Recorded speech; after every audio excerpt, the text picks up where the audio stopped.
We've got another great story to share with you today, an inspiring journey into local government leadership, because that's what we do here on the Halting Winter Podcast.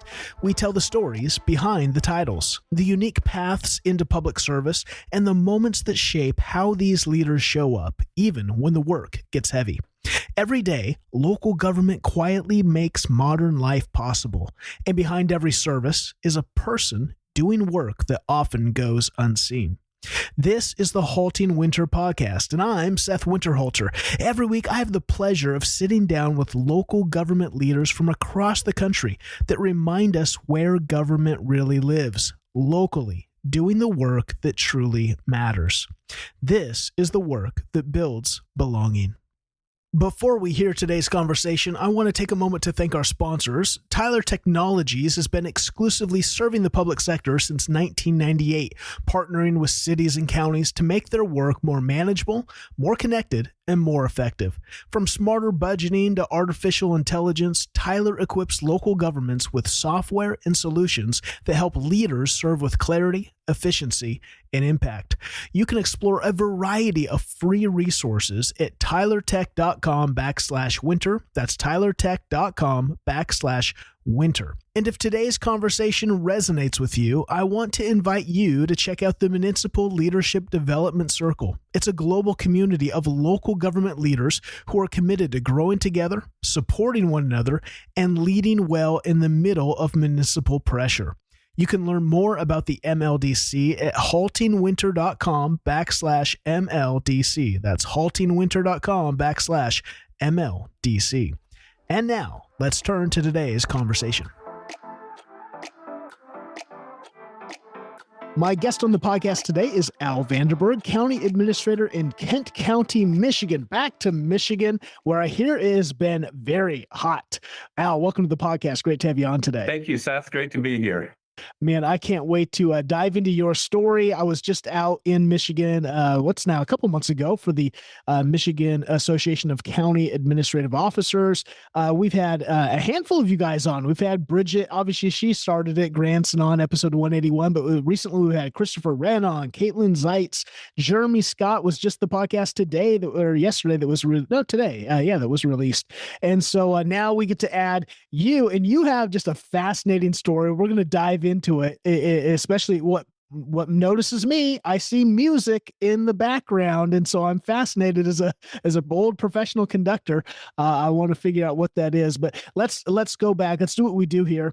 Take us back to the very beginning and tell us about where you were born and kind of what shaped your childhood. What was that like for you? Sure. Yes, I was born in Grand Haven, Michigan, so not far from Lake Michigan. My family were commercial fishermen who sailed their own boat from the Netherlands to Wisconsin, and then 2 years later settled in West Michigan in 1859. And we've been here ever since. And my father was a 40-year high school teacher at Grand Haven High School, so I was brought up kind of in that kind of world of education and teaching, and that had a big impact on me, and just the role that he set, the role model that he was. He was the president of the credit union. He ran the ticket sales for basketball and football for the school, and just did a whole number of other things out there to benefit the school. And so that's kind of it leads to the person I became. One sister, so 4 of us in Grand Haven, and just a great place to grow up. Outstanding high school. Became a musician early on. I played saxophone through 2 years of college, played in jazz bands, concert bands, and really enjoyed that. And it kind of shaped my very wide range of music tastes. My kids say that, back when we had iPods, that mine was about the most diverse they had ever seen. So I share that sentiment. I think mine is just as crazy. So as you're growing up in Grand Haven, what was kind of the size of Grand Haven, and did you have any awareness of local government? I really did not have a sense of local government. Grand Haven is a city of about 12,000. That population has remained very steady, and it's in Ottawa County. And so the balance of the county has grown rapidly, including Grand Haven Township, which is adjacent to Grand Haven City. And it's the Coast Guard city, USA. And so it has the Coast Guard Festival since 1920 or 30 something. And, so the big attraction nationally. And so really just kind of grew up with that Lake Michigan culture, just doing things that, when you're young, you don't believe you can die. Like one time a group of friends and I went about a half a mile out on Lake Michigan, hopping iceberg to iceberg. What a stupid thing to do, right? But yeah, I mean, and so it was a great community. There was a lot to do, lots of natural resources. I think something that shaped me from those early days was development of parks and recreational areas, making sure that people have a lot of places to go. We saw how important that was during COVID, but just places to go to get their mind off life. And so that really was something that shaped me there, with all the abundant natural resources and some of the early park development that I enjoyed while I was there. It is interesting, isn't it, to look back and, I think I mean, 90+% of the guests I've had on the podcast who are all city, county, managers, administrators, had no awareness really of local gov. It's just one of those things that we just take the modern services for granted and just Right. But like now you're able to look back and be like, man, as a kid, yeah, I engaged in those parks and the Coast Guard Festival, all these things that local gov has its hands in bring to fruition. And so as you're a kid then, as you're growing up, what did you think? What were you interested in? Obviously there's the music aspect. Was there a part of you that thought you were going to go on the road and write travel and be the next saxophonist for some big band, or what were you interested in? Oh yeah. In fact, I really thought. In fact, my first 2 years of college, I went to Muskegon Community College on a jazz scholarship. I played lead tenor sax in their jazz band, and we competed alongside in a big statewide jazz festival with U of M and Ohio State and a lot of the big 4-year schools. Kind of had my heart set on that, and then decided that no, I'd rather going to have my own lawn care business, because I did that for about 10 years from like age 12 to 22, and thought I might love to be a horticulturalist and have my own business and all that. But all those things kind of passed, and then I went on to the University of Michigan and in poli-sci pre-law. Really had my heart set on being an attorney. Wow, interesting. Well, this is so fascinating. Again, there's some people that just have, I think, these different personalities, different kind of realities to them that are so different. Like again, entrepreneurial, age 12, creating your own, lawn care business, musician who you don't think of entrepreneur necessarily musicians who can be kind of last minute flighty, is kind of the same. And then law, that's a whole nother aspect. So Right. you're just an interesting person growing up and kind of finding yourself. Talk about, as you go to University of Michigan, you get a BA in political science. Then is that what you're thinking is, I'm going to go to law? Yeah, I wanted to go to U of M Law. There is still a U of M Law T-shirt hanging in my closet, even though we've moved different jobs over the years. And I said, I'm going to hang that T-shirt there until I get my law degree till U of M. Well, that moment's passed, but the T-shirt still hangs in the closet. And but when I got to late junior, early senior year, and I did the research on getting into U of M Law School, and I found that well over 50% were people coming from other careers back to school. Everything from engineering and even chefs, and just a wide range of people coming back to Michigan to get their law degree. And then I looked at who was getting in from the poli-sci program, and one individual had gotten in the year before, and he had a 4.0 and I had a 3.3, and I'm thinking, yeah, I don't think this is going to go well. So I thought, well, I do want to go to Michigan Law School, so maybe if I got a master's degree, I could then get into law school. And so I applied to Michigan and I got in. I applied to Michigan State. And when I compared the programs, Michigan's looked like a heck of a lot of math, econometrics, and when I looked at where grads were going, they were becoming, high-level bureaucrats in Washington and Lansing and our state capital here. And as I looked at Michigan State, it just looked like there was more choices that I might grow into if I went there. And so I did choose Michigan State, which makes me a little odd in Michigan because I graduated from both schools. But I am a go blue kind of guy. So just so you know. And as I got to Michigan State, before I even started, I got a call from the MPA advisor. And she said, "Hey, one of our grads is a village manager in Spring Lake, and he's looking for an intern." I should precurse that by saying they had when I was applying for grad school, they gave you a list of 10 things, and you had to check 3 that you might be interested in. I picked city manager as one of the 3, having no idea what that meant, but it led to Suzanne Morris, the MPA director, saying, "Oh, here's someone who's interested in city management. Oh, we have a grad who's looking for an intern in Spring Lake." And so maybe that would make sense. So I remember it was right in between graduation, right after graduation. My wife to be and I were about to get married. And so I applied. And then before I sent my material in, Eric said, "Hey, send me your resume." Believe it or not, in 1984, even at a prestigious institution like the University of Michigan, nobody showed you how to do resumes. I mean, I didn't have a resume. Hey, what's a resume? It seems dumb in today's terms, but it's, and so I hand wrote a resume. I really wish I had that, but I don't.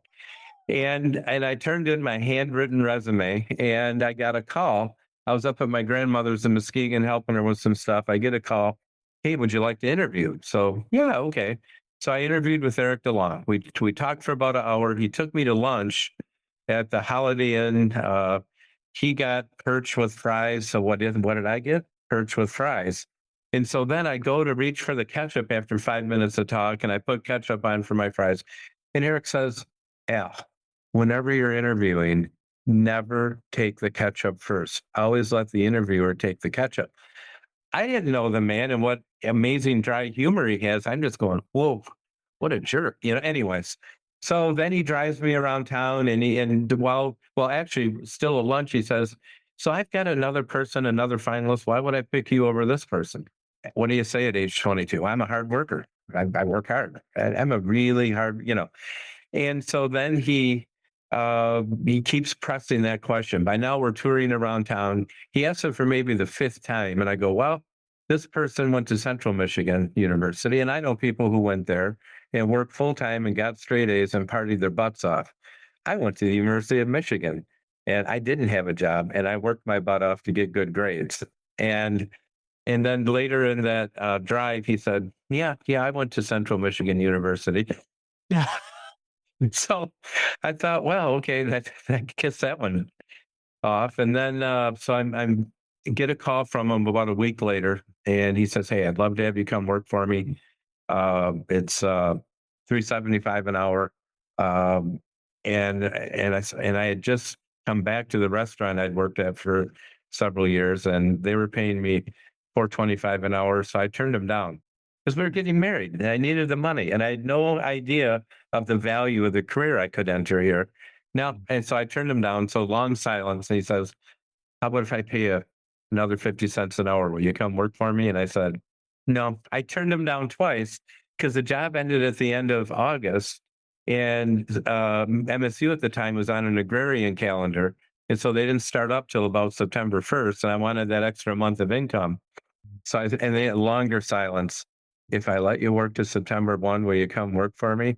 And I said, yes. It was transformational because it was Eric DeLong who ended up retiring as the Grand Rapids deputy city manager. Amazing guy, amazing mentor, got a lot of us going in our careers. And he basically gave me hard things to do and cut me loose to do it and didn't micromanage me and backed me if what I was doing caught any kind of grief. And I was bit by the bug of public management at the ripe old age of 22. And that's all I've ever wanted to be ever since. This is so wild. I love this. This is so cool that just the chance. Again, he marks the box city manager. No idea what that is. I got to mark 3 boxes of might as well. And then this again, just the opportunity to intern and what was it? Dive back into that as you are now interning and figuring out what is local. Because again, it's more than just what is a city manager? What does local gov really do? What was it about that experience that bit the bug? What was it about local gov that you were like, now all of a sudden this is it? Well, one thing I'll say, I did get to work with attorneys, and I thought it was the most boring kind of work possible. And I thought, wow, and I was out. I think it was, and it's today. It's the same thing. It's a great diversity of things that I'm involved in and do. I got to be part of starting the first Spring Lake Heritage Festival. It's still going today. I got to basically get businesses to live up to their commitments on advertising for the first harbor trolley that served in Spring Lake, and met a lot of businesses, worked with them to get their advertising on the trolley. Also did work on the budget. Helped out the police department with some statistical things. And all those things were new, and to me, it seemed like very exciting work. I had some involvement with the village board, and so I mean, it was just kind of a life I hadn't imagined, and which I found very exciting. And in comparison to the life that I was seeking, it seemed a lot more exciting. Isn't it interesting how I remember just growing up and you're right, you'd watch the law shows and whatever the TV show, and it looked a lot sexier. It looked a lot more, if I'm going to be a lawyer, I'm going to get to trial, and I'm going to have these big speeches. And then I've had so many friends, you become a lawyer and all you do is get stuck in a cubicle doing paperwork all day. Yeah. And like you say, I think people don't realize local gov, you're wearing multiple hats. You're part of all kinds of different projects, from infrastructure to business development to parks to festivals. There's never a dull moment. And especially if you're wired to kind of need different fascinations, I think it's a wonderful work. Assistant city managers, county, exactly.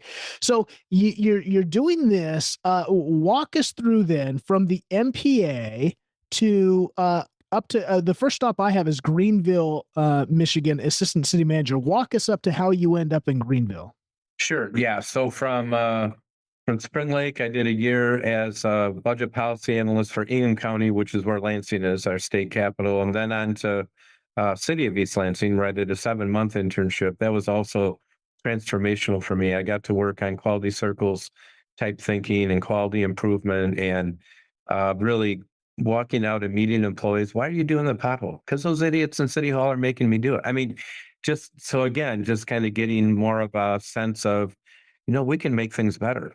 This is going well here, but why not continuously make it better? And so that was transformational for me. First job out of grad school, though, was in Lenawee County as a budget analyst, and they didn't have a finance or fiscal services director. So I got to do a lot of top end things in that year and a half I was there. But after a year and a half, I kind of ran out of things to do, and I asked my boss for more, and he handed me the Wall Street Journal. And so that's when I applied and didn't get it. One job I went for, and the second job I went for was Greenville, and I ended up being the assistant city manager there for 3 years. Mm-hmm. And again, a deep dive in economic development. Technically there, I wore a lot of hats. I was, we call it HR, but I was the personnel director. I was the economic development director, and of course, assistant city manager. And so I was able to get into a lot of internal work with staff and motivation and, helping improve how people work together, but also was able to work out in the community with community organizations, downtown association, helping big projects happen through tax increment financing districts and some of those things. And so really, and this is where I kind of gained my penchant for taking on the biggest and nastiest project that has faced a community. They had wanted a truck route to tie their main industrial area to an area that could be developed with suppliers for 35 years. And we dug into that, and I was able to put together a capital stack with $200,000 in city street department money, leveraged 2 state and a federal grant together, and did a $9 million project for $200,000 in city money. They called it the House of Cards financing scheme. And both state agencies changed their matching. They said, we hate that you can do this, but there's no rules against it, but it will never happen again. And so they changed their matching requirements. And so if you look at how my Colby score works and other, my Myers-Briggs, I have kind of a developer personality. And so the ability to put pieces together and make things happen is something that brings me a huge amount of energy. I think many people assume the AI and all of the new technology coming out, it's something reserved for large cities and urban counties with big budgets and dedicated IT teams. That is simply not true. Whether you serve in a rural township, a village, a small town, a city, or a county of any size, AI can help your organization work smarter, improve your resident service, and give your team back valuable time to focus on the work that matters most. Tyler Technologies is helping local governments of every size put practical AI solutions to work, helping make communities more efficient, more resilient, and better prepared for the future. To learn how your organization can begin using AI today in helpful ways, visit tylertech.com/winter. That's tylertech.com/winter. And if you'll be attending the GMIS Meets Conference in Virginia, be sure to stop by the Tyler Technologies booth and join the AI at Work general session held on Monday afternoon to see firsthand how local governments are putting AI to work in practical, meaningful ways. Now, back to the conversation. That's very interesting because I go back to your story, that entrepreneurial, aspect of you that has to start its own business. You got to figure out all these kind of things when it's not just going to your neighbors and mowing the lawn. If you want to grow something, it sounds like you did it for a while. You've got to find customers. You got to kind of have some creativity of the mind. But then I wonder also, I think about especially jazz music. Jazz is so I was jazz was my first love before I became an orchestral conductor. And there's something about jazz to where I always say this, like in the disc profile, the C is kind of the Excel chart. They want to know all the rules. They're the rule. Right. And I have 0 C in me unless an organization doesn't have any C. So, and I always thought maybe that's jazz. I need the rules so then I can know how to break them. Like if I don't have rules, but I think that's kind of that you need kind of some structure, some creativity, but then I need to come in and how can I improvise? How can I bend this system and this rule to make something happen? Right. Oh, absolutely. And it was really after Greenville that probably one of the things that really solidified kind of who I am as far as my approach. When I was applying for South Haven, I kind of wanted to get back to the Lakeshore because I had grown up on the Lakeshore, and South Haven came open, and they sent 4 finalists, 3 city managers and me, 1 assistant city manager, to Chicago for 9 hours of psychological testing. And trust me, after 9 hours of psychological testing, I wanted that job. It's like, holy cow, I have really invested now. I really want that job. But it's interesting. That's what got me the job. So they were looking for a change agent. I had never heard those words before. I didn't know what that meant. But Herbert S. Kamen was one of the prominent industrial psychologists in Chicago, and the report he gave the council indicated that I was the only one of the 4 who was a change agent. And so they hired me. I didn't know what it meant, but it got me a job. And it was, and I do know what it means now. I mean, it means that I'm comfortable leading and with change. I can hold that inside of me without getting stressed out. And that's what, to me, being a change agent is. And that's really been one of the hallmarks of my career, is the ability to take on some of those big, wicked problems that have plagued an area for a long time and just kind of methodically go about it, and build the right team and get the right stakeholders involved and have a right process to get everybody on the same page. And 2 big projects in South Haven. One was resolving a 50-year-old water sewer argument between the city and the surrounding townships, and we actually resolved it to where the city extended water and sewer to the townships, but they actually approved 25% increase in land mass to the city. So we did a big annexation as part of it, and future purchase of water capacity was tied to future annexation to the city. So we kind of took care of that age-old, I don't want to extend you my utilities because then I'm landlocked and I'm not going to grow at some point.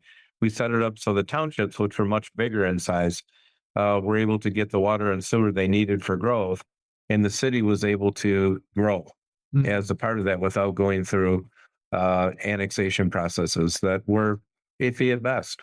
That's so good. I want to dive back into that change agent aspect, because you don't see that typically in local gov. And I don't think it's because there's not change agents. I think it's because the culture is so kind of anti-change. It likes to stay in its comfort, likes to do things the way it's always done.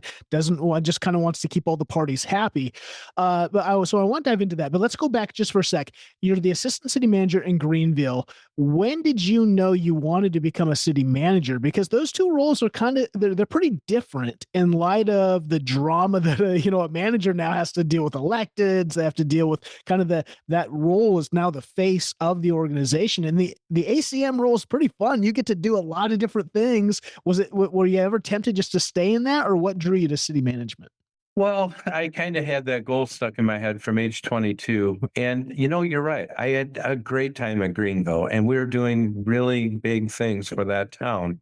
And yet it's just something inside of me told me. I've always told people I'm really lucky because I've known inside when it's time to move to the next job. And I've never had to, and people have always wanted me to stay. So it's never been, Al, isn't it getting kind of time for you to go? I've been very lucky that's never been the case. And so it was just kind of that itch to, go to the next step and be a city manager and do it somewhere, on Lake Michigan was my goal. And so I really think it's that simple. It was just kind of, and every move I've made, there was a little voice inside me that said it's time. I, it's weird, I know, but I love it.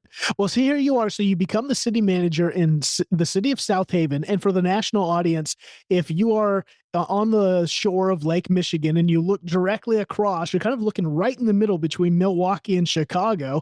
And so here you are on the lake, around 4,000 people. I'm not sure how many it was at that time. 6,000 even, but 18,000 in the summer, because a lot of people moved in just for the summer.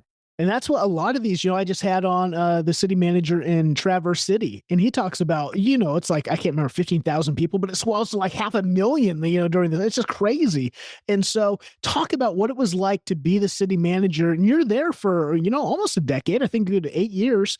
Talk to us about that time as a city manager now in that seat. Oh yeah. And I was a ripe old age of 28 by this time. And city, South Haven is a very complex city. I mean, we ran our own electric system, and when I showed up for one of my interviews, there had been a blow that day, and power lines were down all over, and basically it hadn't been maintained properly because people get mad when you trim trees, and so basically I was able to lead a complete upgrade of the primary system and a lot of work on the secondary system. We put the tree trimming on a 3-year cycle. The joke was that we put the candle makers out of business, but there were just a lot of needs. There's just a lot of, and they knew that I was hired by a reform council on a 4-3 vote, and they knew they needed to change. And so thus the emphasis on getting a change agent. And so the organization itself, I had to make a number of changes to put my executive team together. I think one of the biggest mistakes a new manager can make is not really assessing your executive team for talent, and then also for will they come on board with where you're going. Because if they're pushing against you, you're not going to get anything done. And so I've been able to, in all my steps, I think, to make sure I had, with some work and not without a little bit of grief, to have the right people around me. And so, yeah, we did a huge amount in South Haven with the organization, with the services provided, just improving as much as we could. And I left there as their longest serving manager ever after 8.5 years. Wow. And talk about that for a moment, because it's one thing for a council to want a change agent. It's another once they get in the seat to actually embrace that change. And you've already said a good thing. You've got to have then a team, especially in local gov, where you can come in from the outside. It's not like you had lived in South Haven before, right? You come in, there are people who are entrenched in the organization. You've got to set culture, you got to set, behaviors, you got to figure out, you got to get your people on. But how do you also do, that's just the internal organization. You also have residents who don't want their branches, trimmed, and you got elected who go, we want a change agent. And all of a sudden sudden you start changing stuff and they're like, oh, we don't want change. Maybe we don't want it. What are some things you could give to the audience, the city managers, county administrators listening? What do you think is required of that position? How do you do change agency? Besides the team, what do you think? I think you really focus on facts. I mean, I can talk about that a little later, the Colby Index and what that became to mean to me from Ottawa County on. But I mean, for people who are against change, this is where the leadership part of the job comes in. And I'm more right brain than left brain, and local government is more full of left brain people than right brain people. And so I tend to see the big picture first and then figure out the smaller picture instead of working in the smaller picture and maybe getting or not getting the big picture. And so I think that seeing the big picture, being able to explain it in terms of what the gain is, what the change is, what it's going to mean. And believe me, I have worked hard and I've been able to modify and improve a change management approach throughout my career. There's things I do now I wouldn't have dreamed to do just to bring people along faster and more comfortably. You've said in your story already, you had positions in county, in city. You spend these two significant positions of leadership, assistant city manager, now city manager. The next stop is the county of Kent. And this is going to be, now you're going to be in county for the rest of, at least up to today, your current career. Talk about moving to the county of Kent, especially as the deputy county administrator. Talk to us about why county, and maybe some of the differences you encounter between city and county, and what attracted you to stay in county. Well, okay, sure. So as I came to the point of leaving South Haven when things that we had resolved 8.5 years before started to come back. You know, we had a millage approved to fund a drug team because, you know, our town was part Grand Haven, part Benton Harbor, and then people would question, why do we need all these police? Well, they're paid for by a special millage. So people couldn't appreciate the problems that we solved. And I thought, well, I don't want to spend my time, you know, regurgitating all that. So let's move on to the more challenges. And a good friend of mine, Daryl DeLabio, who had been the city manager of Rockford, Michigan, had just become the Kent County administrator. He was looking for an assistant county administrator, which the title was changed to deputy county administrator. And so I thought I was intrigued that he had moved back to county government or to county government from city government. And of course, I had experience by then in 2 other county governments. So I knew how the budgeting worked. It's way different than city government in Michigan. It's part of the New York model of county organization. The rest of the states, you are pretty much in the city or the county and many times get the same kind of service, not all the time. And so I was ready for a new challenge. And so I applied and got the job in Kent County and spent 4.5 years there.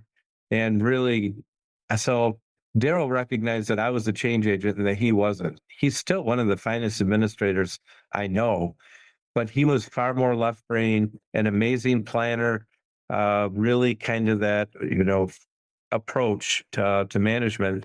And we had a board chair shortly after I started that flipped over, who was very much a change agent. So Daryl stuck me with Steve and to kind of help him run his agenda. And yeah, I got to lead the Millennium Park project, is the flagship of our park system, a lot of organizational change. I was on the team that did the DeVos Convention Center and Performance Hall and the new courthouse. I mean, so it really, I got to be part of those efforts that were really kind of changing where departments are going to be located and how we're going to provide services.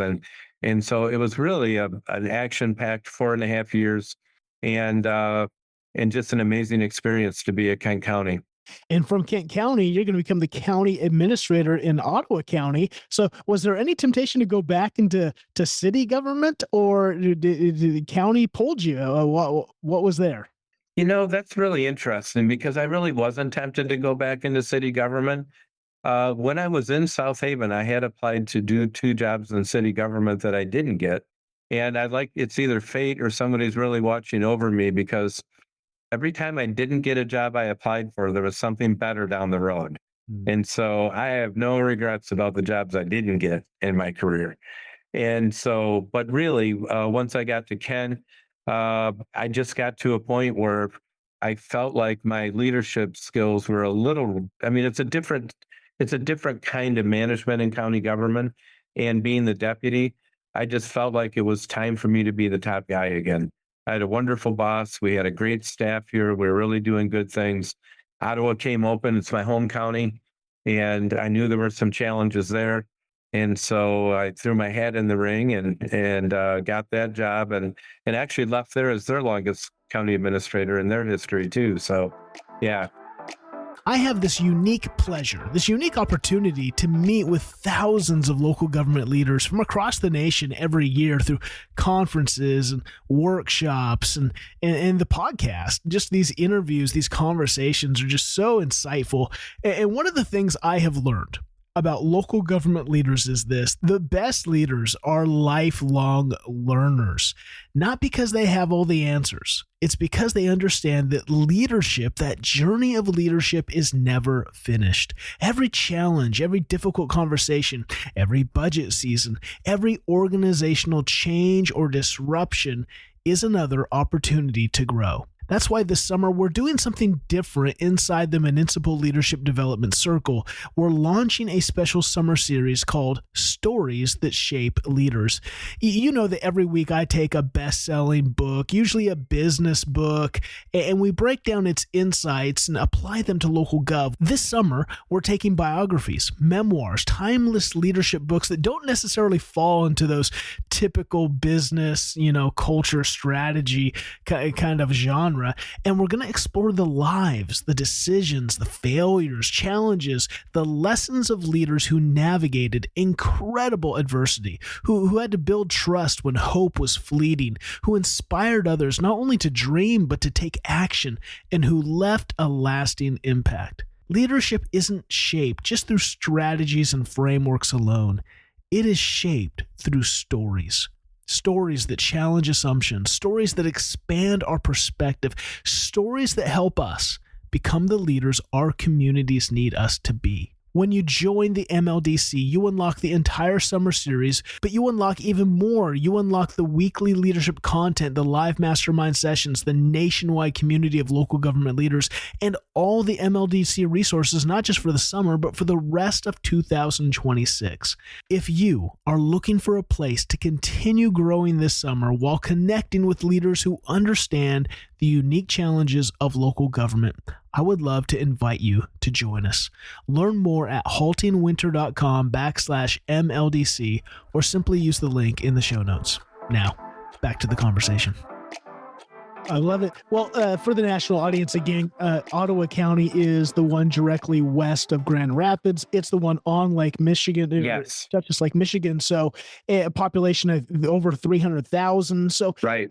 And again, you're there for almost 2 decades in that role, Right. which it always fascinates me as I have both on city and county managers, administrators, and the tenure of county administrator seems much longer than city. It seems like cities have a lot more turmoil than counties. And again, there are all kinds of tenures, but maybe speak to that. 20 years in the top leadership position allows you to be a part of just these projects. And I think that people don't realize that local government, it's not like you can just go, create a new street or create a new thing overnight. Like, especially these infrastructure projects, they take time. And I'm sure you accomplished so much during that season. And for a change agent, you didn't get bored. That's pretty good to last that long. And I've had all those thoughts, believe me. I think the bottom line is I had the first few years are always, you have to establish yourself. And so if things go well those first few years, then the rest of the time is easier, I think. And we had a lot of things. So I inherited an organization that was amazing financially. They had a AAA credit rating from Fitch. We later got one from Moody's as well. But organizationally, relations were fairly harsh. And so I really started implementing a number of methods to try to bring employees together and heal a rift between the board and employees and the county government, because we have 25 different areas of Kent County. There's elected offices where I don't run their operations, but I'm over their revenue and the money. There's administrative departments that I'm in charge of. There's agencies that we share response. I mean, it really is kind of a tapestry of governments, as Daryl DeLabio used to say. And so it took a really deep dive. In fact, the fruits of that labor were amazing. We had 4 unions decide to go away in Ottawa County. I haven't seen anything like that before or after, where ultimately they had votes of their members and stopped being unions. So we were able to really employ some great tools to bring people together and show people that we were partners and we cared and worked together. And so even though the first 4 or 5 years were difficult, ultimately, the methods we employed worked and people became partners and it worked really well. And then there were just a lot of capital improvements during that time.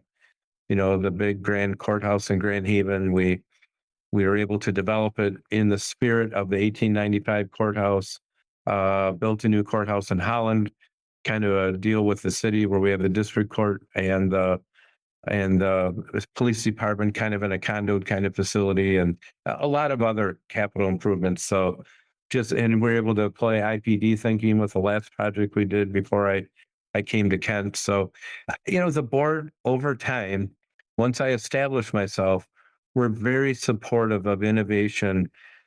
So they allowed me to build cell towers. I think we did 3 of them where the private sector didn't want to, as long as I could guarantee revenue of at least $50,000 a year, and they'd cost $250 to build. And if I had a contract that I knew would pay that off, they let me do it.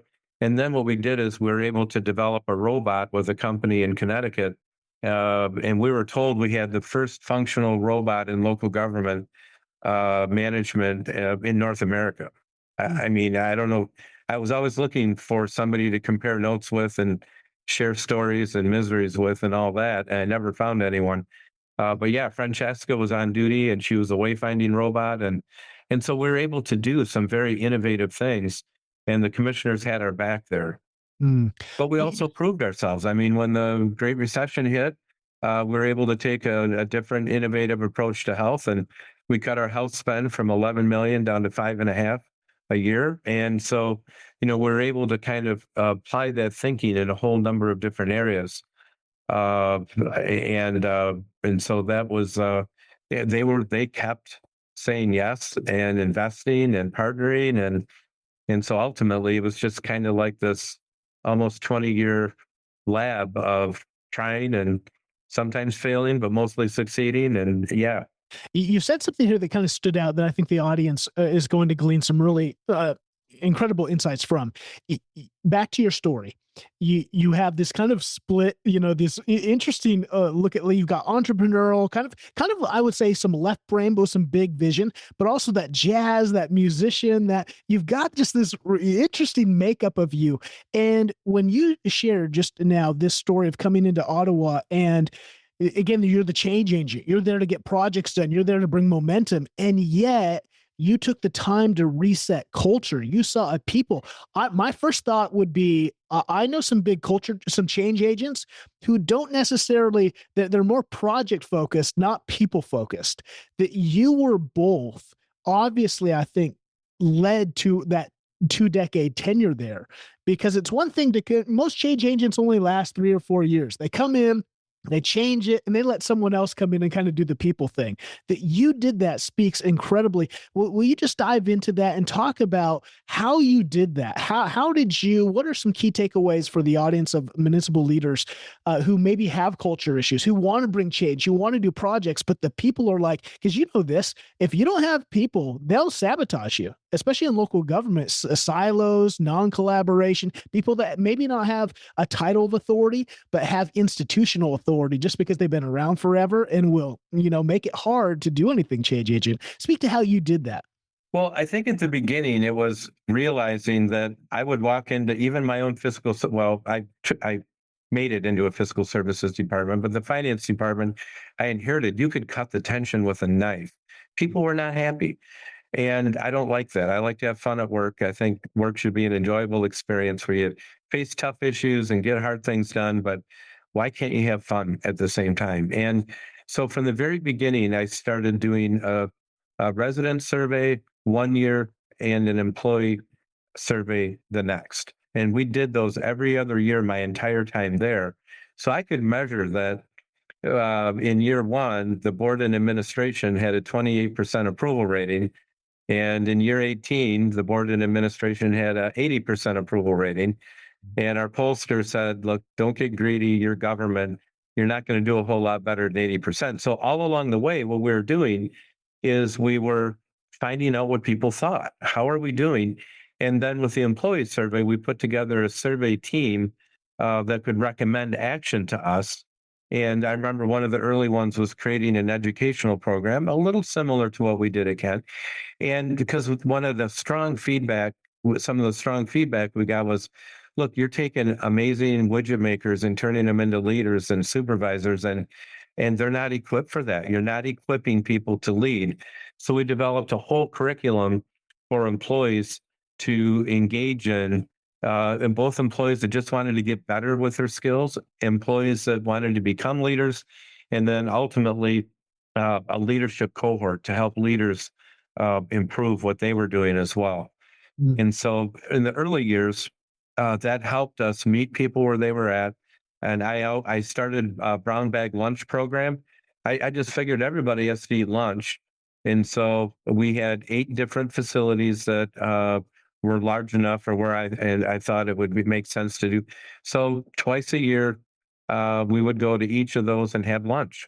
And, at that point, you're sending a message. You can come talk to me. You can come complain to me. You can beat on me if you want. I'm not afraid to talk to you, and I value you enough to do it. And that was a huge impact in that organization because a lot of times, when I started, I met with every leader. I went to every building, and I had people tell me, look, we've never had a county administrator in our building. And I thought, holy cow, and so just, again, engaging, being there, listening, being honest. Well, I'd love to do that, but we just can't. Or what a great idea. We're going to do that. I mean, but that kind of engagement really makes people feel valued and really set the stage for major cultural improvement that would come about 8 years later. So incredible. One thing you've just, again, this theme over and over, just communication, whether that's a change agent project, whether that's just your team. And it's not just communication, what you say, it's also that presence. Your presence was there to listen so that you could respond. And people they just want to be heard. They want to be seen. They want to be valued. They want to know that they're a part of something. And it seems like you've done that. Man, so many good nuggets we could dive into. Let's get to now where you're at. You're in Ottawa County again for almost 2 decades, and then Kent County pulls you back in. That's why I didn't quite dive into it. It's the county seat of Grand Rapids. This is, double the size, 670,000 plus people. Talk about you coming back to Kent County as now the county administrator in 2021.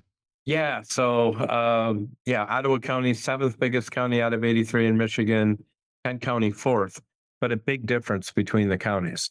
It is an urban county. Kent County is 105th out of 3,069 counties. So it is kind of a much bigger deal as far as the urban issues, as far as the people that you're dealing with from all different kinds of stakeholder interests. Some similarity culturally, because there's a lot of history that's the same in Kent and Ottawa County. It never hurt being a guy with a Dutch name in West Michigan, not a day of my life. So, but coming back to Kent County, I really didn't want to. In fact, the headhunter had called me for a couple of weeks. I was looking at my caller ID and I was so busy, I just kind of ignored it. Hate to admit it, but I did. And one day I didn't look at my caller ID, and there they were. And they said, so I see you haven't applied for Kent County. And I said, no, because I'm not. And so they said, well, why? And I said, well, I kind of know Kent County, and I see them as not wanting change. And I'm a change agent, and I don't perceive that they want a change agent. And so if that's true, then I would make them miserable and they would make me miserable. And so why even go there? And so the headhunter said, well, I don't really agree with that assessment. And so here, why don't you read this material and really dig into what they're looking for? So I agreed to be part. Well, then I really said, well, there's certain things I would need to go back. And so I kind of listed those out, and I figured if they don't say, well, this is ridiculous, then they're certain to say, who does he think he is negotiating before he puts an application in? But ultimately they came back and said, yeah, if you're the one, they're willing to do those things. So I applied. It was 5 interviews. I think 4 were online, and very thorough interview process. And I became not only convinced that they wanted a change agent, even though they didn't really know what it meant. And that led to some interesting interactions and some things I think you'll smile about. But I, but did get the job, and been back. It'll be 5 years in August, and the first few years were challenging. My board is a purple board. When I had left Ken for Ottawa a couple of decades earlier, it was a very red board. And in the height of COVID, emotions were raw. They were on edge. There were thousands of contacts, sometimes daily, from angry people. Board members were pitted against each other, and in some cases, very critical of staff. And so that was kind of the scenario. And so really just kind of came into office, and really, I had told them during the interviews that I absolutely refused to get involved in partisan politics. I signed an ethics deal with ICMA at the beginning of my career, promising I wouldn't, and I haven't. And so I won't get involved with political cliques, and I'll treat every commissioner the same as far as information and how I value them and how they want them all. I want them all to succeed. And so it was a little bumpy. And then as people changed out, and as I put together what I call the dream team. I mean, I have an amazing staff that does amazing work. And that helped really turn the tide to say, whoa, we haven't seen some of this. And this is pretty good. And I think we've established ourselves as a leader in the county, the city, the region, as a group that gets stuff done. And so now I have a great board now. And I did have all the people on my board have always been good people. I've never sensed that they're in it for themselves, but it's just that I think relationships got raw during COVID, and it really took maybe some people moving on to other opportunities and some new people coming in, and that really kind of helped turn the tide over time. It was a challenging time, though, right? And I think many cities, especially, haven't gotten that mode. Like you said, it was just so partisan, so divided. No one was really even having conversations. They were just judging and assuming the worst of each other. And I think for many cities that is maintained. Obviously, for counties during COVID, you guys oversaw public health. So that was a massive, point of, I think, contention. How are we doing this? What are we doing? And now it seems like maybe for counties, my assumption would be you're a little bit less under the spotlight, maybe. But again, it is a different time. Maybe even speak to that. It does seem there's an incivility. There is a rush to negative judgment instead of positive. And maybe it's because with that change agency, you're always looking for opportunities. That's where I would encourage the city manager, the county manager who is waiting and not making decisions and not pushing things forward. You're not creating wins for people to be a part of. And that could be why you have a toxic kind of environment, is if there's nothing positive going on, they're just going to complain. No, I think that's very astute, and I'll just say that the biggest trend I've noticed in 20 years is that national issues are regularly played out under public comment in city and county meetings, and the people are really angry and frustrated, and we're very available. So, and in 99% of what they're testifying about, we don't have any responsibility. I mean, it's simply not within our wheelhouse. Immigration, gun control, education, environment, we just don't deal with those things. They're mostly federal, and in some cases, the state may have a say in some of those things. And people are really angry in our boardrooms. And so that's been part of it, is kind of maybe a lack of good civics education, and I can show how that's declined over time, coupled with just the anger that people have today playing out in our boardrooms. The other thing I would say is that we had a very left-brain world, and it's slowly becoming a very right-brain world, which for me, for a change agent, I can roll with that better than maybe some other people can. And I liken it to college sports in the era of NIL. I mean, it used to be a coach would come on, I'd get my freshman class, then I get another freshman class and another and another. And hopefully somewhere in there, I'm winning a lot of games and then I'm championship ready after 4 years. But I'm going to get a lot of grace. I'm probably going to get a good 5 years to make the case on whether I'm a good coach who should stay or not. But now it's 1 year. I mean, you bring in talent, you figure out the money part to keep them there. And if you don't win right away, you're gone. And I think that even though that's not really the case for managers yet, but what I would say is the fast moving pace of the real time world that we manage in today, to me, is similar to that. Mm-hmm. It is a very unique thing. And you're seeing that. You're seeing, I think, both in cities and counties, it is a different mindset, a different model. And the local government's not used to it. And I think that's why, like, AI is a great example. Here's AI. And I see more people just automatically pushing against it because they're comfortable. They're comfortable Right. with typewriters and the way we've always done it. And it's like, you don't have that choice anymore. You are going to be, you're out of it. We're too connected. And also, maybe speak to this. I'm not sure how this functions in the county because you are collectively, you've got multiple cities, multiple things, but for cities, they can't do it by themselves anymore. Budgets are too strapped. They've got to do partnerships. They got to do collaboration, and they can't be using some archaic, AOL.com, software, email addresses. They've got to come up with they got to stay on the same page so we can communicate and we can actually do things together. Yeah, I think that one of the other trends that I've noticed over time, more and more things are bubbling up through county government for resolution. And I think back to Thomas Jefferson, who made the comment that he had county republics and local republics for cities and counties and all, but that the county republic would be the basic unit of government. And then I think all the way up to today, how a lot of those big, hairy issues, the county is the county, and we're the common factor for, in Kent, 35 cities, villages, and townships, and then also even nonprofits and others tied to the many services we provide.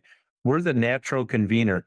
Whether we can provide a solution or not, sometimes we do, but we convene a lot of different things. The latest one was deer management. My deputy administrator, Mark Rambo, convened local governments and came up with an amazing deer management plan that's being implemented by the Road Commission and funded through partnerships. So, yeah, I think that is something that we're going to see more and more of. Oh, back to never a dull day, deer management. I'm not sure they were teaching that in the MPA course. Yeah, so Kent County was the number one county out of 83 in Michigan for car deer crashes. Wow. And we're the fourth biggest county, right? And so now we're number two. So even, we had a number fewer deer killed by cars last year. And so we're already down to number two. So, there's some things you want to be number one in and other things you really don't want to be number one in. So that's so true. Well, I want to be mindful of your time. I feel like I could talk to you for hours. There's something, when I came out and spoke at the conference there for the county administrators, I did my thing on work-life balance. It's BS. There's no such thing as balance. There's just intentionality. You mentioned you like to have fun at work. And I think that is the best culture. Like, how do you have fun? How do you not, you're doing serious work, but you can't be so serious or else you just get all stressed out. It's not going to be perfect. Things are going to take longer than you want. All the things in local gov. How does Al keep himself healthy personally? So how do you make sure that you're a fun guy so you can bring the fun to work? Oh, I'm not a good poster child for work-life balance. And part of it was my dad, he used to call himself a child of the Depression. When I grew up, for me to have have quality time with my dad, I was working with him. We'd be out mowing lawns or cutting trees down or building things or working on engines. And he was just driven, always busy, and so I became a lot like that. In fact, the one thing when I have my staff rate me, the thing I do worst in is work-life balance. But I always, my wife and I have 4 kids. I always made sure I carved out time for them, went to many of their activities as I could. We do little summer trips, take the car ferry to Wisconsin and camp or go to Beaver Island and hang out for a week and, fish and camp and shoot hoops and all that kind of thing. And then depending on the job, where I didn't have a lot of night meetings, just come home after dinner and shoot baskets and play catch. And so I, not a perfect example by any stretch, but did my best to carve out time for my kids and like to think that I infused them with a sense of adventure. In fact, so we talk about Spring Lake. My son is the assistant village manager in Spring Lake. So he did 5 years in the Army, was going to be an engineer, decided to go into public management, and he started the same place I did 40 years later. How cool is that? And he's just had an offer to move on to a bigger government. So he's working through that right now. But I mean, yeah, so that's pretty cool when you have a kid in the business too. Well, and I think that goes back to you said, you're not a perfect example. I think it is perfect in light of this. I don't think there are perfect examples. That's the problem is we think that balance is possible. I can make everyone happy. And I think that's BS. You got to know you. And like you say, you were modeled work, you love work. And if you love work and it recharges you and you can keep it fun, that's awesome. Like that part of your tank is going to have more into it, I think, as long as and you're taking time for the kids. And it must have been significant. Your son would not be in public management if he didn't find something attractive to it. And so I think that speaks highly of your work influenced him to go, man, I think I like that. So how cool is that? Yeah. Oh yeah. Super awesome. Oh, well, I want to be mindful of your time. Anything else you'd leave for the audience just in light of inspiration or encouragement? Yeah, I would say that you do trainings where they ask, what is your superpower? I have a superpower. Great people have wanted to work for me. And I haven't micromanaged them, and I've let them have their space and get the credit for their accomplishments and trusted them. And I think that's so important. You made reference to, I like to make the change, but I'm that guy who likes to go conquer the hill, but I really don't want the implementation duty. I mean, my energy isn't there, but I hire people around me that have that energy. And so as a team, that's why we're effective, because we have people that go conquer the hill people, and then the people that go, oh yeah, and they grab that, and then they are the ones that smooth it out and implement it and make sure everything works really well. We have a blend of extroverts and introverts. I mean, our county needed a little improvement in our face in the community, and my wife and I are empty nesters, so I'm almost everything I'm invited to, and we've been able to really, I think, build some strong bridges. And I have staff that really, after a long day of work, they want to go home and work in their workshop or read the paper but understanding that about each other is really helpful, so that we don't have a negative attitude towards each other, and just understand all the strengths that the different ways people are put together can bring to a team. So to me, investing in Colby is the number one thing I would recommend people do. Have your staff take it, you take it. It's the number one way to know how people will work instinctually. It's not a psychological test. It's the cognitive part of the brain. And it's been the biggest tool for me since early Ottawa to really help match people to work that invigorates them, where they leave, where they're charged up by what they do and not tired out by what they do. And so just a recommendation I'd make there. And you know what, if anyone wants to, I'm big on LinkedIn. If anyone wants to connect with me there, I'm glad to have them there. Anybody ever wants to call and talk to me, I'm open to that as well. I love that. I love that you brought up Colby. It is, I echo that. It is the one that totally changed my leadership and my team, because, you take these assessments and they're more telling you about how your personality works, or kind of how you maybe individual strengths, but I think they're kind of business horoscope for the most part. Oh, yeah. But Colby, what that did is it helped us see from the beginning of a project to the end of it why we weren't getting stuff done. Because you have these things, like some people are the dreamer, some people are and it helped us go, oh, that's how we need to hire. That's what we need to get you on part of this project, so we can actually get things done. It was life-changing for our organization. I'm a 8 in green and a 7 in red. So I love to charge forward, and that's the change agent part of me. But with a red pushing energy, I need facts. I'm a fact finder. I love data. And so I'm unlikely to go off half-cocked. My blue is only 3. I'm only a 3 in follow-through. I push back on follow-through. And so, but there's something good for every score.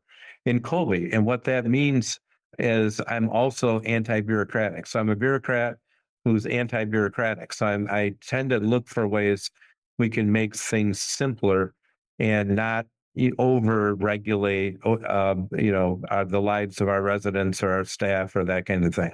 It's the jazz musician who knows his scales, but is going to be improvisational. Absolutely. Love it. Oh, Al, thank you for sharing your life, your leadership journey, your insights. What a privilege it's been to hear your story today. All right. Well, thank you. It's been a privilege to be here. I'm glad you're doing this. I've never seen anything like this done, and I applaud you for what you're doing. Thank you so much. The stories we share here on the Halting Winter Podcast remind us where government really lives, locally, right here in our cities, our counties, the communities that shape our everyday life. If today's conversation resonated with you, please subscribe and share the episode to help these stories reach others. I'm Seth Winterhalter. You can find me at HaltingWinter.com. Until next time, thanks for listening.